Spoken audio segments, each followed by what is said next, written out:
Bom dia, pessoal! Quem tá animado? Aê, sejam bem-vindos aí, alegria estarmos juntos. Queria começar essa manhã com você, que a gente tenha aqui um momento de devocional, de reflexão. E abre o seu coração para que Deus fale com a gente, amém? Para que a gente seja só o início, e seja um início mais tranquilo, mas seja um início cheio do Espírito Santo e que Deus fale bastante com a gente, amém? Quero começar aqui com você lendo um relato de uma mulher de Deus, Corrie ten Boom. Quem conhece Corrie ten Boom aqui? Corrie ten Boom, ela nasceu em Amsterdã, foi uma escritora e resistente holandesa que ajudou a salvar a vida de muitos judeus na época do nazismo. Ela construiu um cantinho atrás de um armário da casa dela, onde chegou a caber lá 14 judeus escondidos, e a Gestapo até nunca descobriu aquele espaço, mas eles suspeitavam que ela estava escondendo os judeus, e ela foi levada para um campo de concentração, onde ela ficou por muito tempo nesse campo de concentração, sofreu. A sua irmã também foi para esse campo de concentração, e a sua irmã acabou morrendo nesse campo de concentração. Mas quando ela saiu do campo, ela se tornou uma pregadora do evangelho, já era cristã, mas ela começou a contar o testemunho dela, a história de reconciliação, de perdão e de como Deus tratou com ela enquanto ela estava no campo de concentração. E ela viajou a vários países pregando o evangelho e compartilhando da mensagem do evangelho a partir da experiência que ela viveu. E ela registrou tudo isso num livro, se você tem interesse de conhecer a história dela, chama O Refúgio Secreto. É um livro muito legal. E ela ela escreve uma carta, um dia que ela estava pregando numa igreja, e ela encontra um dos seus algozes, um dos seus torturadores, que até estava lá envolvido na morte da irmã dela. Eu quero ler com você o relato dela e peço que você preste bastante atenção o que ela fala e que o Senhor fale conosco. Ela diz assim: fui numa igreja em Munique, onde eu estava pregando em 1947, que de repente o vislumbrei. Um homem calvo, troncudo, vestindo um sobretudo cinza, com um chapéu de feltro marrom amassado entre as duas mãos. Num instante estava enxergando o sobretudo e o chapéu marrom. No instante seguinte, o uniforme azul, o cap estampado com a caveira e as duas tíbias cruzadas, o rosto malicioso, lascivo, debochado. Minhas lembranças do campo de concentração voltaram com rapidez e impacto. A sala enorme com as severas luminárias no teto, a pilha patética de vestidos e sapatos no centro, a vergonha de ter que passar nua diante desse homem. Pude ver o vulto frágil da minha irmã à minha frente, costelas quase furando o fino pergaminho da sua pele. Betsy e eu havíamos sido presas por termos escondido judeus na nossa casa por ocasião da ocupação nazista da Holanda durante a Segunda Guerra.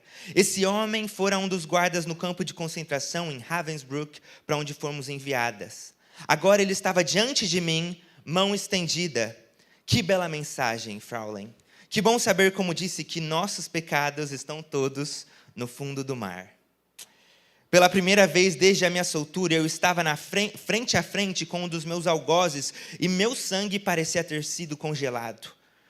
Você mencionou Ravensbrück na sua palestra, ele dizia. Fui guarda lá, mas depois disso continuou. Tornei-me cristão. Eu sei que Deus me perdoou pelas coisas cruéis que cometi lá, mas eu gostaria de ouvi-lo da sua boca também, Fraulein. Com a mão estendida outra vez, você me perdoa?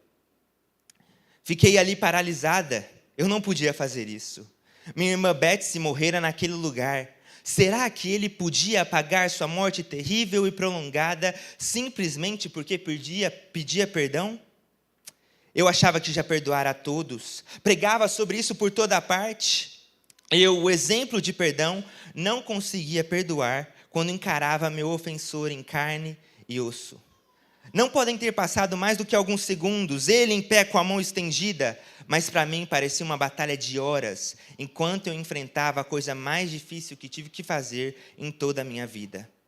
Eu não tinha opção, eu sabia disso. A mensagem do perdão de Deus possui um pré-requisito, que perdoemos a todos os que nos feriram.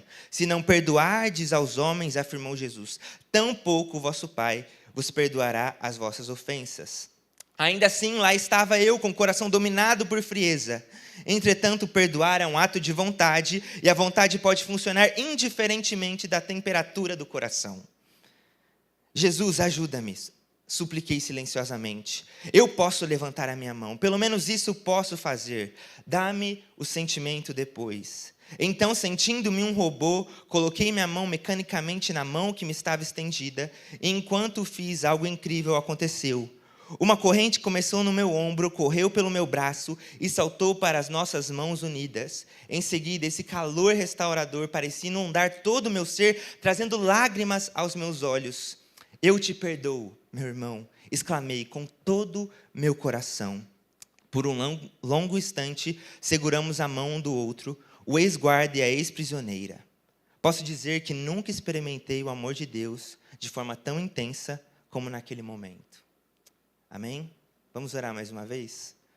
Senhor Jesus, hoje a sua mensagem para nós, Senhor, neste momento, é uma mensagem poderosa, Senhor. É a mensagem da reconciliação e aquilo que o seu evangelho faz em nós e por meio de nós, Pai. Obrigado pela tua palavra, obrigado pelas tuas verdades. E fala agora, Senhor, aos nossos corações, que a gente possa estar sensível ao que o Senhor quer ministrar, Pai. Que haja restauração aqui, que haja conforto e que haja confronto também, Pai. Em nome de Jesus. Amém. E aí, como você lidaria com uma situação dessa? Você encontra o seu algoz e ele pede para você perdoá-lo. O seu algoz e ele pede para você perdoá-lo. Que desafio! O desafio do perdão e de se reconciliar com alguém que não apenas foi um amigo chato, mas alguém que te torturou, alguém que foi um grande algoz e fez coisas horríveis com você. E aqui no mundo, esse tipo de coisa acontece com a gente. Você sabe, a gente vive no caos da queda. E por causa da queda, todos os nossos relacionamentos foram quebrados. Nosso relacionamento com Deus, nosso relacionamento com o próximo, nossos relacionamentos com a gente mesmo, com a própria criação. E aí a gente vive nesse misto de angústia, de dor. A gente sofre, porque as pessoas são maldosas, porque as pessoas nos machucam, e a gente também machuca as pessoas. A gente lida com abuso, a gente lida com traição, a gente lida com ofensa. Como viver neste mundo? Como viver o evangelho diante de tantas coisas difíceis? E por mais que às vezes a gente, não, eu quero amar, eu quero perdoar, mas a gente tem a nossa natureza humana e às vezes é muito difícil.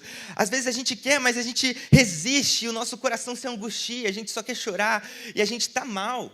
Não dá para negar, às vezes, toda essa angústia, todo esse caos que está dentro do nosso coração por causa de que outras pessoas fizeram. E aí eu quero convidar você a abrir a Bíblia agora em 2 Coríntios, capítulo 5.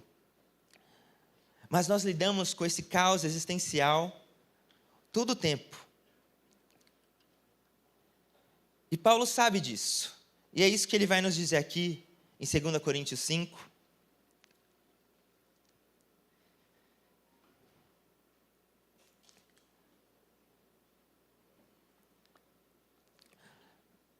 A gente vai ler do 17, mas espera aí um pouco antes da gente ler.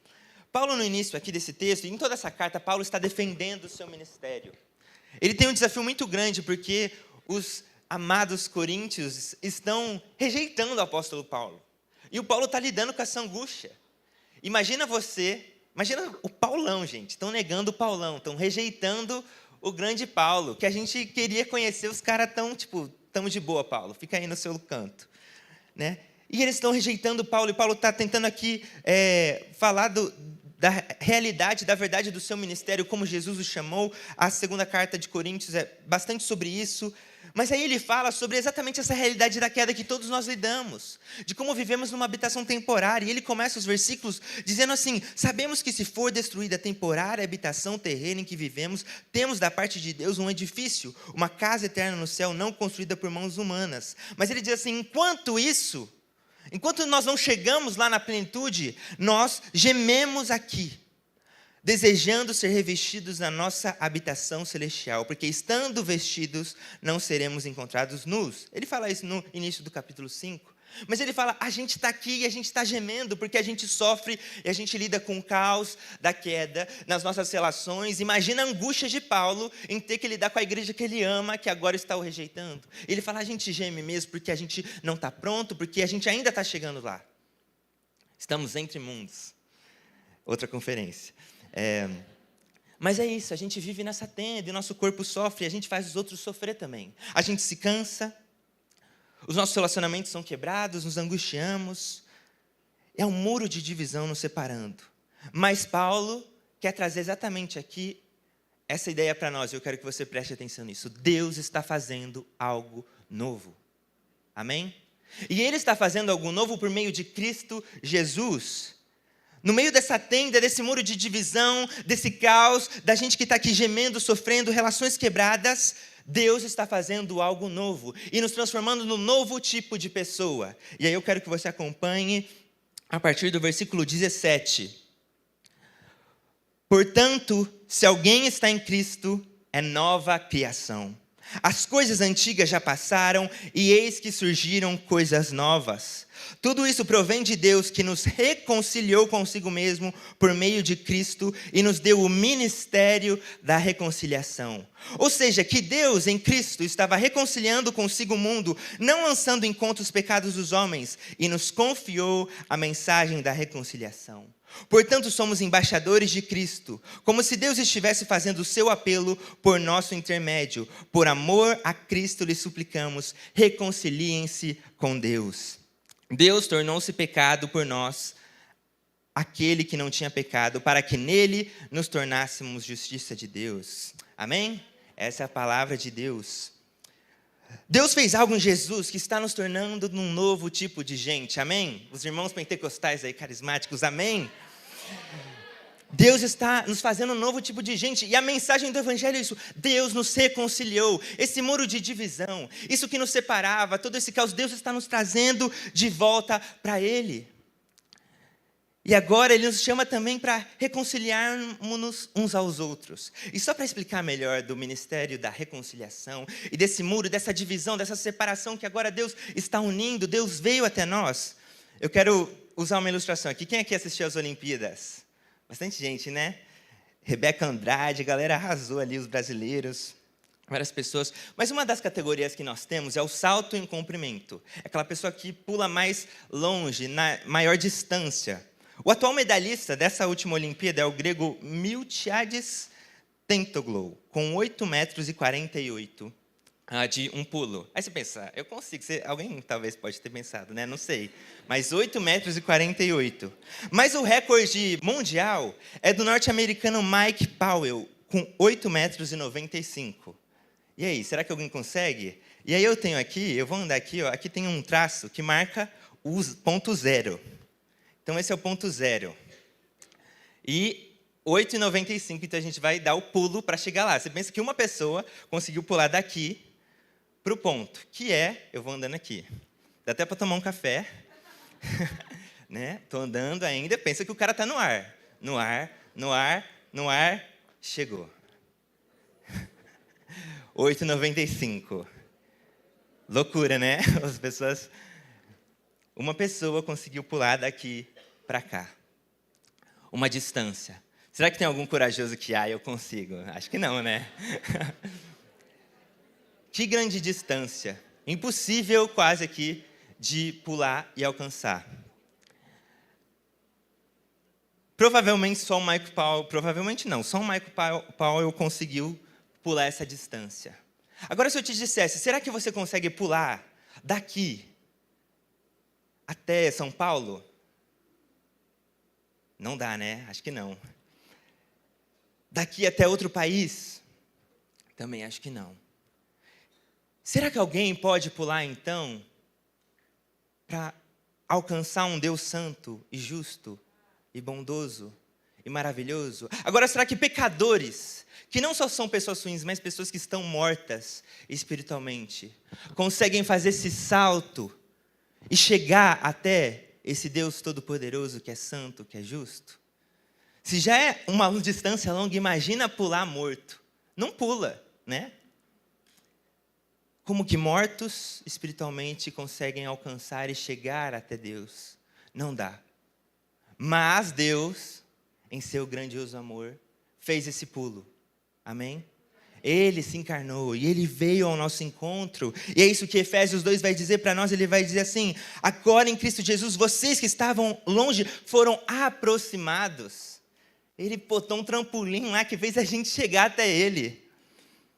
Mediante o sangue de Cristo, pois Ele é a nossa paz, o qual de ambos fez um muro e destruiu a barreira, o muro da inimizade entre os judeus e gregos. O objetivo dele era criar em si mesmo, dos dois, judeus e gentios, um novo homem, fazendo a paz e reconciliar com Deus os dois em um só corpo por meio da cruz, por meio do qual Ele destruiu a inimizade. Então quero que você pense e reflita nisso. Deus te reconciliou com Ele. Ele fez esse salto. A barreira, o muro de divisão que existia entre nós, e nós com Deus, mas também nós uns com os outros, porque aqui Paulo em Efésios está falando dos judeus e dos gentios. Deus quebrou esse muro, e agora Ele está nos fazendo um, e Ele está reconciliando em Cristo todas as coisas, e é por isso que a gente vive pela fé, porque agora a gente é chamado para viver nessa mensagem, e nesse ministério, Paulo chama de ministério da reconciliação. E esse amor que nos move é o fato de Deus ter chegado até nós, que nós continuamos andando em direção às pessoas e vivemos essa missão de Deus. E agora, pela fé em Jesus, estamos nos tornando um novo tipo de gente. As coisas velhas se passaram, tudo se fez novo. Amém? Você está ficando uma nova criação, meu irmão e minha irmã. E aí Jesus nos faz um convite aqui. Ele nos confia essa mensagem. Deus quer que a gente incorpore essa verdade da reconciliação. E eu quero que você pense um pouco sobre isso. A reconciliação agora é uma coisa para você encarnar, porque ela diz respeito ao novo tipo de ser humano que Deus está te tornando você, tornando a mim. Ele fez o pulo, mas agora Ele está chamando, faça o pulo também. Ajude a trazer as pessoas para perto de Deus. Chegue para as pessoas e fale, o Senhor está reconciliando todas as coisas, e Ele quer se reconciliar com você também, então se arrependa. Mas também o nosso chamado é incorporar tanto essa mensagem, que as nossas relações são relações de reconciliação. Na versão da mensagem, o apóstolo Paulo, esse texto da reconciliação, o Eugene Peterson vai traduzir assim: somos representantes de Cristo. Deus nos usa para persuadir homens e mulheres a deixar as diferenças de lado e ingressar na obra de Deus e para reconciliar o ser humano com Ele. Estamos falando por Cristo mesmo agora. Tornem-se amigos de Deus. Ele já é amigo de vocês. Deus agora quer fazer por meio de mim e de você o que Ele fez por meio de Jesus, só que agora por meio de nós. Que as pessoas olhem para nós e elas vejam um novo tipo de ser humano, uma nova criação. Alguém que incorpora essa graça, que incorpora a misericórdia, a bondade de Deus. Alguém que se tornou agora, como o próprio texto diz, justiça de Deus. Onde as pessoas vejam você e você aponte para essa distância que existia, que agora foi reconciliada e que agora não há mais condenação para os que estão em Cristo Jesus, que agora podemos ser um em Cristo Jesus, e o sangue de Jesus nos purifica de todo pecado, e Ele quebrou essa barreira. Amém? Isso tanto com o objetivo de trazer as pessoas para o amor de Deus, mas também de ajudar as pessoas a se reconciliarem umas com as outras. Quantas vezes você, às vezes, é o mediador de uma... Já aconteceu com você de ser um mediador de uma treta? Né? E aí você precisa do quê? Do Espírito Santo nessa hora, não é verdade? Né? Para te ajudar. E quando, às vezes, as pessoas te ofendem, somos chamados para trazermos esse ministério da reconciliação. E é um chamado e um ministério muito maior do que nós mesmos. A gente não consegue, porque a gente tem a velha natureza, e ela ainda está lá, né? A sua ainda está aí. Às vezes aparece assim um Adão, um velho Adão, né? Mas o nosso chamado agora é, cheios do Espírito Santo, irmos nos tornando esse novo tipo de ser humano. E deixando o Senhor, assim como aconteceu com a Corey, né? É legal, ela tomou a ação por fé. Senhor, eu vou estender a mão, me ajuda no resto. E o Senhor, o Espírito Santo, ajudou ela a perdoar o seu algoz, que a torturou no campo de concentração. Amém. Que o Senhor tenha misericórdia de nós e nos ajude, né? Quero falar isso na prática, então. Como que a gente resolve isso na prática? Eu quero lembrar você da história de Jonas. Quem conhece aí a história de Jonas? Jonas na barriga do peixe, né? Mas na verdade, Jonas não é uma história sobre a barriga do peixe e a historinha que a gente ouve normalmente, né? Jonas é muito mais que isso. Jonas é uma história sobre a bondade e a misericórdia de um Deus que quer se reconciliar com seu povo. Né? Deus chama Jonas para pregar Nínive, para que eles se arrependam, para que eles se reconciliem com Deus, porque Deus está se aproximando de Nínive, e se Nínive não se arrepender, Nínive será destruída. Só que Jonas, ele não quer, né? Jonas resiste, porque os ninivitas são gente do mal. Como que Deus pode amar e perdoar essas pessoas que me causaram tão mal? Os ninivitas causaram mal ao povo de Israel por muito tempo.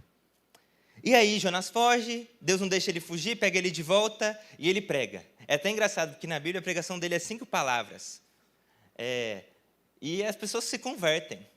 Tipo, já pensou? Ia ser legal, né? 5 palavras. Jonas está tão, tão poucas lá que, tipo, não quero pregar. Fala 5 palavras, mas o povo estava tão necessitado que fala que o povo todo se converteu e até as vacas lá, os animais, se arrependeram, lá jejuaram, tal. O texto fala algo assim. É interessante. Porque é até legal isso, porque Jonas ele tem um estilo literário, brinca bastante com a ironia. Porque está mostrando que, na verdade, o profeta de Deus é ele que é o coração duro da história. E enquanto o povo que é o problema, que, né, a galera do mal, eles estão prontos a se arrepender. E até os próprios animais entram no combo. E aí Jonas sobe no monte para esperar que a cidade seja destruída. E todo mundo morra, um raio caia lá e destrua eles, né?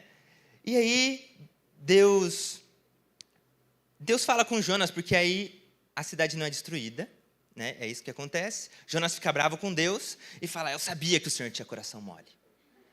Eu sabia, por isso que eu não queria vir, porque eu sei que o Senhor é bom. Porque eu sei que o Senhor é misericordioso, e o Senhor ia dar um jeito de perdoar essa galera, e o Senhor não ia destruir eles. Eu queria que o Senhor fizesse descer fogo do céu, e o Senhor não fez. Então, é isso. E aí acontece uma situação lá que Deus usa uma ilustração para convencer Jonas, mostrar para Jonas a situação, e tem uma planta que está dando sombra para o Jonas, e ele está lá, descansa, quando ele acorda, a planta está queimada, ela foi destruída. E Jonas fica bravo com Deus. Como assim o Senhor destruiu uma planta tão legal, que estava me dando sombra? Né? E aí, olha só a resposta de Deus para Jonas. Você tem pena dessa planta, embora não a tenha podado, nem a tenha feito crescer. Ela nasceu numa noite, e numa noite morreu. Contudo, Nínive tem mais de 120 mil pessoas que não sabem mais distinguir a mão direita da esquerda, além de muitos rebanhos. Não deveria eu ter pena dessa grande cidade? E o texto acaba assim. E por que o autor acaba o texto assim? Porque, na verdade, essa pergunta não é só para Jonas. Essa pergunta é para nós, o povo de Deus. Amém? Estão comigo? Não deveria eu ter pena dessa cidade? Essa história é uma palavra de Deus para o seu povo. Jonas é esse personagem que nos aponta para nós mesmos quando percebemos essa escandalosa graça de Deus. E de um Deus que ama as pessoas que nos machucaram. De um Deus que ama as pessoas que a gente não gosta. De um Deus que ama aquelas pessoas que nos fizeram mal. E quando isso te pega, quando às vezes você, principalmente você que lida com dores profundas de pessoas que te machucaram, isso dói. Porque a gente não quer reconciliar. Como assim Deus quer reconciliar todas as coisas e me fazer um propagador dessa mensagem? E aí a gente é como Jonas, a gente fica bravo com Deus. E eu quero te perguntar, como você está vivendo, qual que é a sua resposta a essa pergunta de Deus? Será que eu não posso ter misericórdia de outras pessoas também? Você não vê que eu estou preocupado com outros seres humanos também? Deus quer que Jonas saia de si mesmo. Porque Jonas está achando que os ninivitas são um problema. Só que o que o texto está mostrando para a gente então, é o seu coração duro que é o problema aqui, Jonas. Ele é o coração duro. E o que Jesus quer e o que Deus quer para nós é que a gente veja, que Jonas veja que ele é tão quebrado e precisa tanto de Deus quanto todos os outros. Como todos os ninivitas. Todos pecaram e destituídos estão da glória de Deus. Está todo mundo no mesmo barco. E todos precisamos dessa misericórdia, dessa graça, desse amor. Deus ama as pessoas e quer reconciliar as pessoas com quem você não gosta também, as pessoas que você brigou, que te machucaram. E você pode até pensar, não, Senhor, tá bom, eu posso engolir o fato que você quer reconciliar o mundo com você. Mas me deixa de boa aqui, deixa eu ficar aqui em Tarsis. Eu não quero fazer parte disso, porque olha aquela pessoa ali, olha aquele partido ali, olha aquele grupo ali. Mas o fato é que Jesus está tipo, não, eu quero que você faça parte disso. Eu estou fazendo um novo tipo de criação. Eu estou formando um novo tipo de pessoa. E eu quero que você faça parte disso. Porque a nova criação é reconciliada com Cristo. A nova criação vive essa nova vida. De amor, de perdão, de graça. E às vezes é difícil. Mas esse é um anúncio do reino para nós. Eu lembro de um momento da minha vida bem difícil, onde eu tive que perdoar pessoas que me machucaram profundamente. E quão difícil foi para mim. E continua sendo. E a gente vai perdoando sem querer perdoar, né? Mas no processo Deus vai restaurando as coisas, Deus vai curando. E aí foi legal assim, eu lembro de estar tendo uma conversa com essa pessoa que me fez mal. E eu percebi assim o poder do evangelho se manifestando ali. Da gente se abraçando, da gente percebendo que nós dois éramos pó e precisávamos da graça de Deus e do amor de Deus. Nós dois percebemos quão quebrado a gente era e que a gente precisava desse amor e dessa graça. E a gente chorava junto. E não era um melhor que o outro, mas era todo mundo ali, nós dois aos pés da cruz. Percebendo que é Jesus que está fazendo isso em nós. E Ele está nos tornando nesse novo tipo de gente. E eu só quero entrar nessa esteira e fazer parte disso e dar esse pulo na fé. Às vezes eu não sinto, mas Senhor, me ajuda a perdoar, Senhor. Me ajuda a andar nessa direção, Senhor. E é isso. Se tem um lugar no mundo onde para usar um termo mineiro, esse trem, mas podemos pensar um trem mesmo, mas onde esse trem de relacionamentos quebrados e caos é aos pés da cruz. Amém? Se tem um lugar no mundo onde esse trem das nossas relações caóticas, onde as nossas emoções desordenadas, os nossos afetos desordenados, onde tudo isso encontra o descanso, encontra o lugar, é aos pés da cruz. E a comunidade de pessoas que vivem ao redor da cruz é chamada para viver de forma diferente. Nova criação. Não porque somos melhores. Às vezes a gente não consegue perdoar mesmo, o sangue lá dentro está fervendo, como a Corten bom aqui que a gente viu. Mas porque nós somos nova criação e Deus já nos reconciliou com Ele e Ele pulou essa distância, agora a gente recebe o Espírito Santo que fala, pode ir, pode pular, que eu vou ser o seu trampolim. E recebemos o amor e a graça de um Deus reconciliador. Será que uma pessoa ruim na sua vida, que te machucou, que te feriu, que você precisa se reconciliar, pode ser um convite de Deus para você amadurecer no seu entendimento da sua graça e do seu amor? Não apenas recebendo, mas se tornando um embaixador dessa mensagem, alguém que carrega esse ministério da reconciliação, porque agora parece que esse é o nosso chamado, essa é a nossa mensagem. Deus está reconciliando em si todas as coisas. E que as pessoas olhem para nós e elas vejam, por meio da nossa reconciliação com elas, Deus me ama, Deus me perdoa. Deus se reconciliou comigo. E Ele, como o próprio cara que fala, né? Eu preciso ouvir da sua boca, Corey, que você me perdoou. Imagina aquilo como pegou para ele, como o amor de Deus foi sentido através do perdão da Corey. Essa é a nossa mensagem que nós carregamos. O futuro que nós teremos, e nós já podemos experimentar em parte, é o futuro de uma nova criação, onde todas as coisas estarão reconciliadas e unidas com Cristo. Que alegria será que Ele nos encontre hoje como embaixadores dessa mensagem, como pessoas que encarnam ela em todos os momentos, em todas as situações, no trânsito, amém? Nas amizades profundas, nos relacionamentos que nos machucaram, nas nossas relações familiares, no nosso dia a dia, no nosso trabalho, que as pessoas olhem para nós e vejam, Deus está se reconciliando com o mundo. E eu sou embaixador dessa mensagem. E eu te perdoo, meu irmão, eu te perdoo, minha irmã. Eu não me ofendo. Eu não levo para o outro lado, eu dou a outra face. Vem cá, deixa eu te mostrar como o Senhor ama você. Como você é quebrado também, mas como nós todos somos e como Ele ama você. Vem cá, eu te perdoo. Essa vida de graça, bondade e misericórdia nas nossas relações. Que a gente incorpore isso. Que as pessoas possam ouvir a voz de Deus por meio de nós. Eu estou me reconciliando com você. Eu sou um Deus da graça e estou mostrando isso através da vida do meu filho aqui, que já é uma nova criatura no meu reino. Amém?